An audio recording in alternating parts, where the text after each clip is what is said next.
नमस्कार दोस्तों, स्वागत है आपका और आपके साथ मैं हूं आशिमा त्यागी। दोस्तों, भारत की अर्थव्यवस्था के लिए ये दौर बेहद अहम है, इसलिए आज ये हम चर्चा कर रहे हैं। आज रुपया अमेरिकी डॉलर के सामने टूटकर 90 के करीब पहुंच चुका है।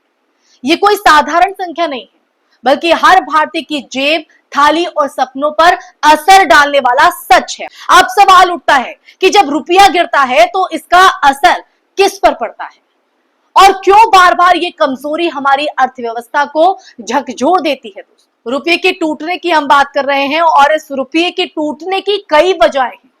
सबसे पहले बाहरी कारणों को देखते हैं। अमेरिका ने अपनी ब्याज दरें ऊंची कर रखी हैं, जिससे डॉलर दुनिया के निवेशकों के लिए आकर्षक बन जाता है। जब डॉलर मजबूत होता है तो बाकी मुद्राएं जैसे रुपया कमजोर हो जाता है। दूसरा बड़ा कारण क्या है? दूसरा बड़ा कारण है तेल की कीमतें। भारत तेल का सबसे बड़ा आयातक देशों में है और हमें इसका भुगतान डॉलर में करना पड़ता है। दोस्तों, जब डॉलर महंगा होता है तो तेल आयात का बिल और बढ़ जाता है, उसमें और इजाफा हो जाता है और यही व्यापार घाटा बढ़ाकर रुपए को और नीचे धकेलता है। अब आते हैं घरेलू वजहों पर। घरेलू वजहों की अगर बात करें तो व्यापार घाटा लगातार बढ़ रहा है। हमारे आयात निर्यात से कहीं ज्यादा है। विदेशी निवेशक भी लगातार पैसा निकालकर बाहर ले जा रहे हैं। महंगाई का दबाव पहले से है और जब रुपया गिरता है तो यह महंगाई और भी बढ़ जाती है, यानी हमारे जेब पर और भी असर पड़ता है।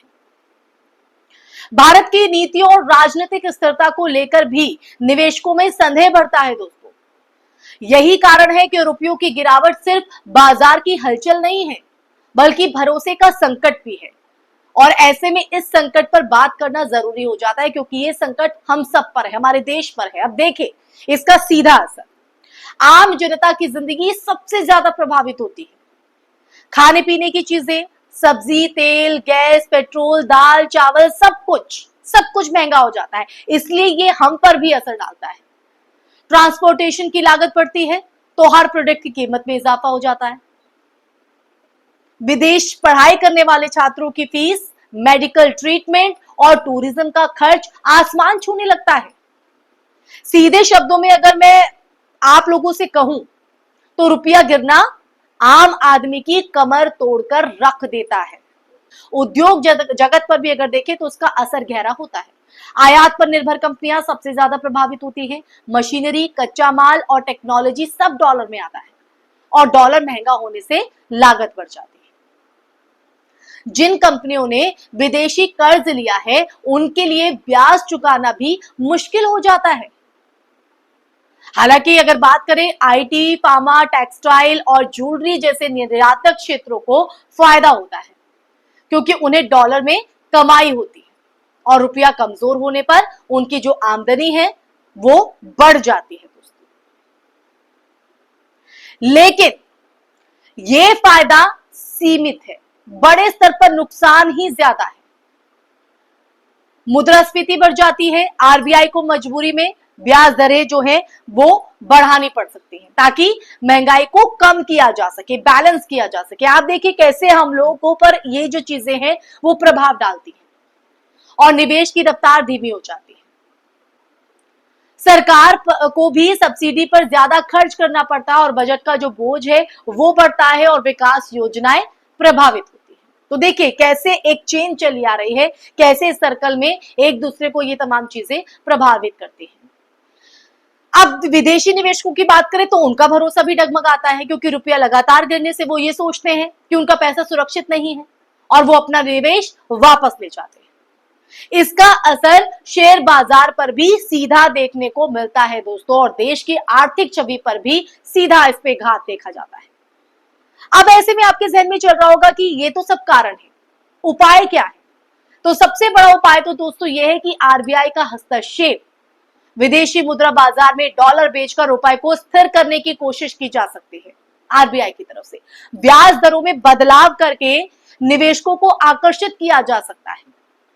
सरकार निर्यात बढ़ाने और आयात कम करने की रणनीतियां अपना सकती है। ये वो तमाम उपाय हैं जिनके जरिए इसका समाधान हो सकता है। वैकल्पिक ऊर्जा स्रोतों को बढ़ावा देना, इसके अलावा घरेलू उत्पादन बढ़ाना और सामाजिक सुरक्षा योजनाओं के जरिए जनता को राहत देना भी जरूरी है। ये इसके उपाय हो गए। लेकिन दोस्तों अगर देखें तो ये भी सच है कि हर संकट को अवसर छिपा होता है। हर संकट में आपको अवसर मिलेगा, कहते हैं ना आपदा में अवसर। रुपए की गिरावट से निर्यातक उद्योगों को लाभ मिलता है। विदेशों से आने वाले रेमिटेंस की जो कीमत है वो रुपए में और बढ़ जाती है।